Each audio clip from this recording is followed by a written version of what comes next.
This is from the Foundation for Individual Rights and Expression, Professors Under Fire database, looking at the number of attempts to fire or punish professors. You see what happens is there's a takeoff around 2014-15. Some people think that's because Donald Trump ran for and won the Republican nomination. But the long and the short of it is you had this enormous spike in the number of professors being targeted for cancellation, peaking in 2020-21.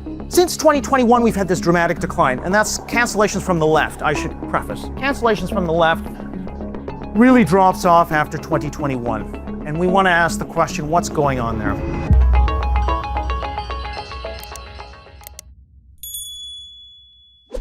I take the kind of Daniel Kahneman view, people they rationalize, they're not rational. So actually, a lot of the appeal of woke is because there is an emotional positive and negative that is built, a very simplistic or simple, so I won't say simplistic, but there's a simple emotional register that is being keyed into by this ideology.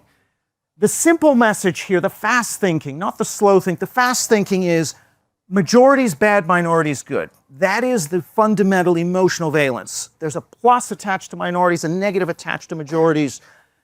Now, this kind of precipitates in as a sort of loose folk belief system in the early to mid 20th century. I have a limited amount of time. I can't go through all of it, other than to say there are three aspects to this sort of folk left liberalism that emerges through the early to mid 20th century. One is guilt over privilege as being white or male. The second is empathy towards minorities. And the third is a fear of majorities, as we're always one step away from 1933 Germany, that fascist, what I would call a fascist scare, catastrophizing or alarmism that we are. If we don't watch it, women will be back in the home, gays in the closet, and whatever. So there are three aspects. It's quite emotional. It's an emotional regime.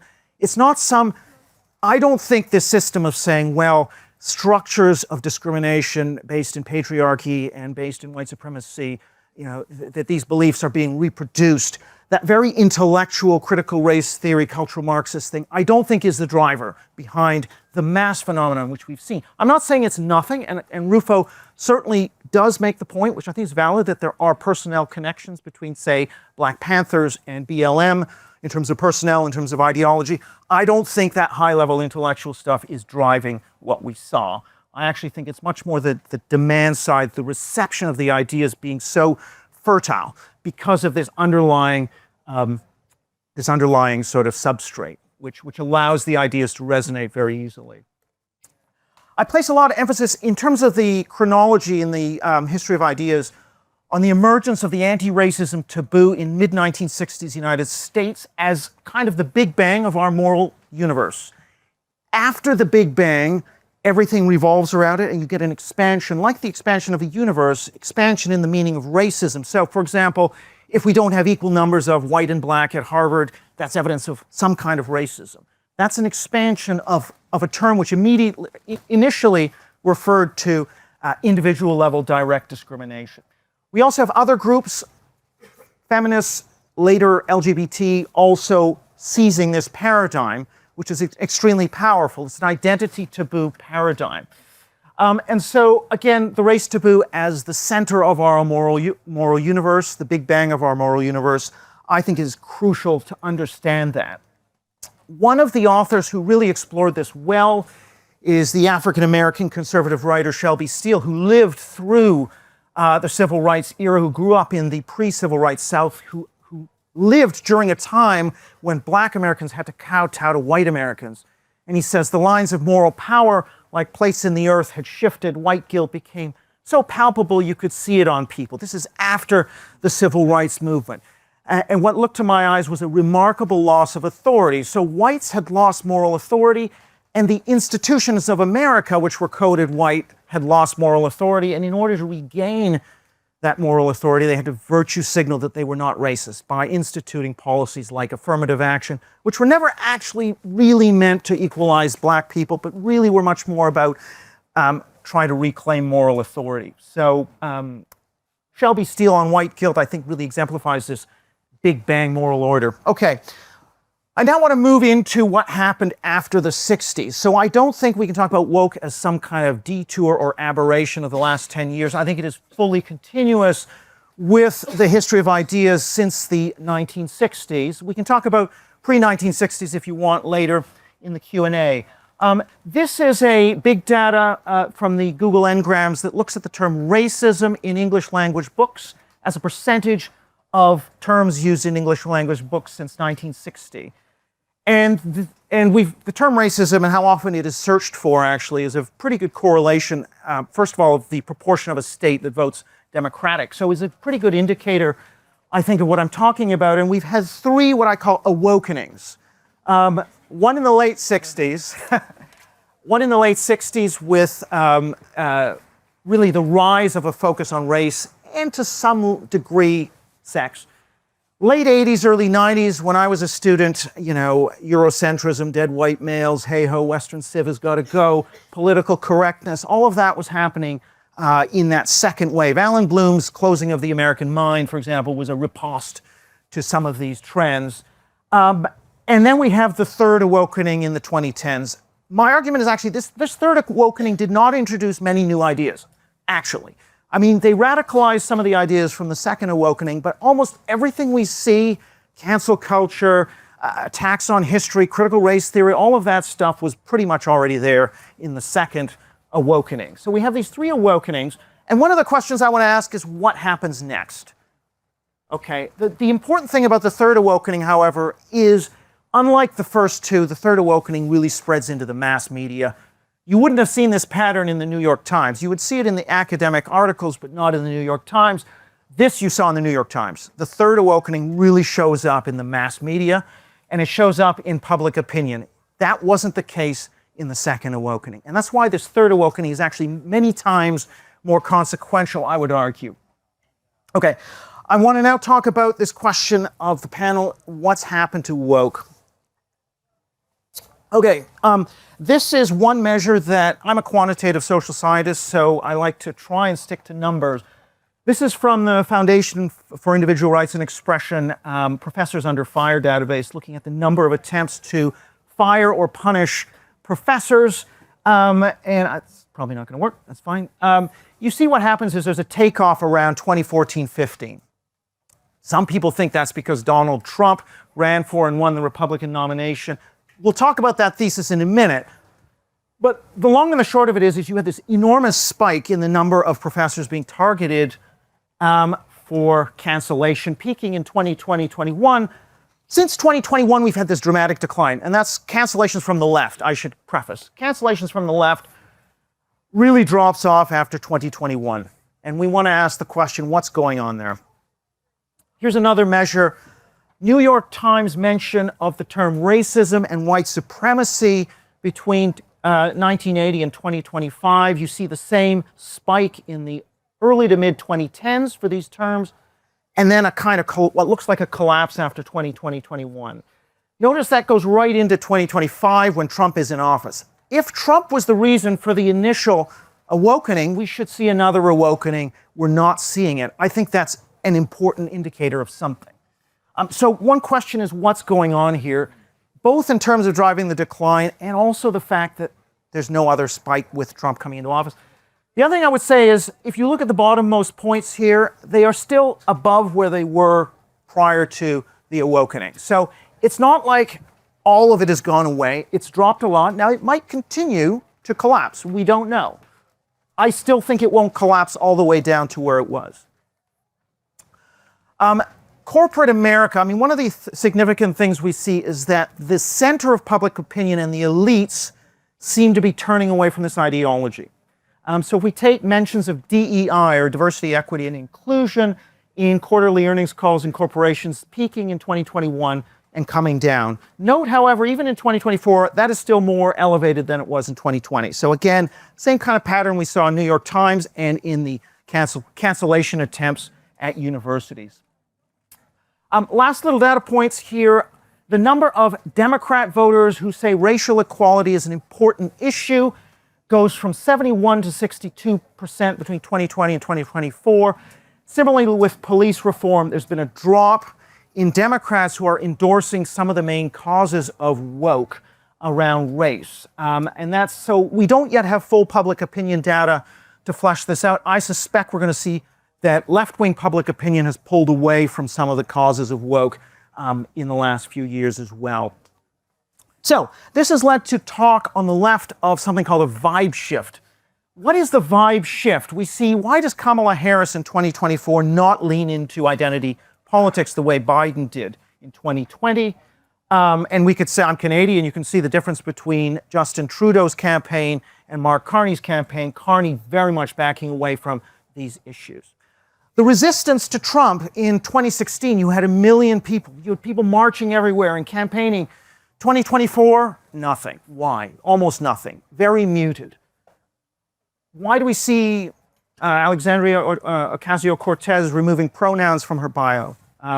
Gavin Newsom going on a right-wing talk show and talking about trans as being a problem that's hurt the Democrats. So we see a bunch of things shifting now. Andrew Prokop in Vox, a left-wing journalist in a left-wing magazine, says there's been a conspicuous decline of energy and intensity amongst progressive activists. Matthew Iglesias, center-left, the progressive movement is out of juice. This is somebody who's a Democrat, who very much supports the Democrat. He's seeing what's happening amongst progressive activists.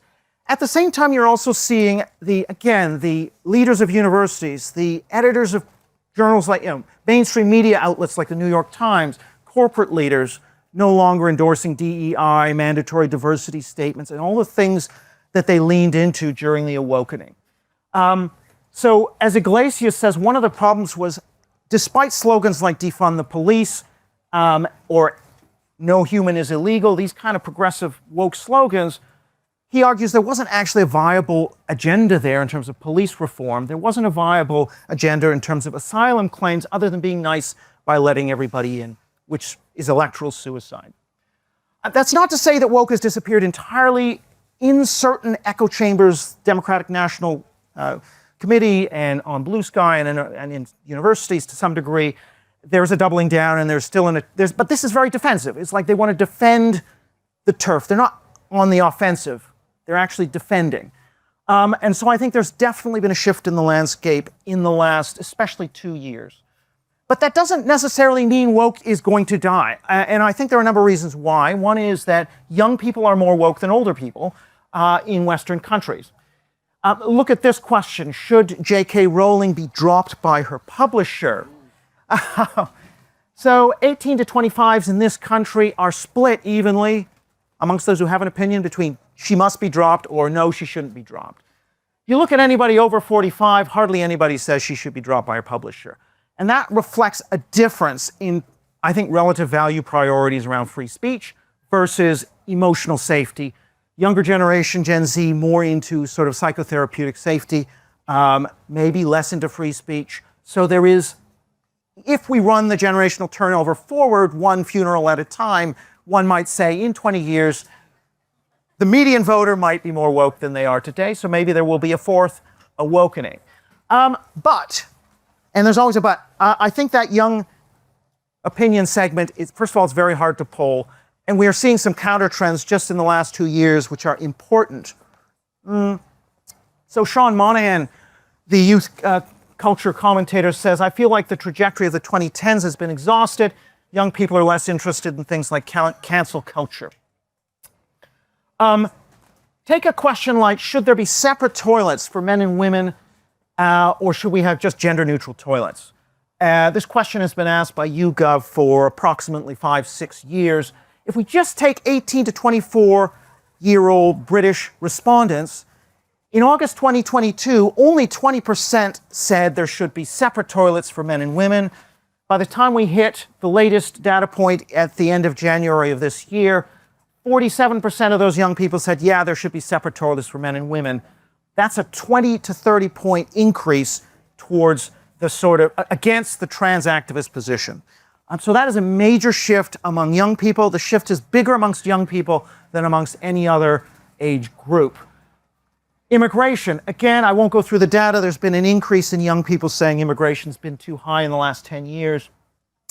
In the United States, there is a massive survey of 18-year-olds entering university approximately 50 to 100,000 have been surveyed every year since 1970.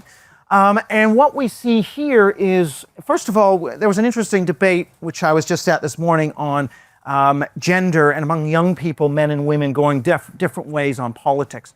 So I've got women here in pink and men in black. Men in black, of course. So the first thing we see is that in 1970, men were more liberal than women. And that actually lasted. Women only didn't become more liberal. Women became more liberal in the mid-1980s, but only a little bit. There wasn't much difference between the sexes at age 18 in their politics till we hit the 2010s, and suddenly you see this big gap opening up, and then you get almost 60% of women entering college who describe themselves as liberal in 2020. But since then, since 2020, there's been a drop of about 13% in the share of women who describe themselves as liberal. So that is really dramatic, and we saw that a little bit in the US election, where young women seem to go for Trump to a much greater extent than in previous elections. So there are changes going on.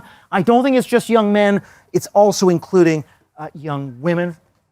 Okay, last few slides, I'm going to talk about the politics of the culture war. Right now, you're probably aware that the Trump administration is at war with Harvard and Columbia and a number of other institutions. One of the things to point out about the culture war is issues around cancel culture, critical race theory, trans, a number of these culture war issues, typically in public opinion, and I've only surveyed the US, Britain, and Canada, it's about 2-to-1 against the woke position, for example. If we talk about women's sports, women's toilets, for example, you would have a significant majority against the woke position. So first of all, you've got a 2-to-1 attitude tilt against the woke position. But now there's some papers that show that actually people who are anti-woke are more likely to vote on the basis of these issues than people who are woke. So you put those two things together, and there's an enormous incentive for politicians of the right to go after these issues, and they have been doing that successfully now. You can look at Florida and the ban on critical race theory, Ron DeSantis, for example, getting elected. You can look at Virginia.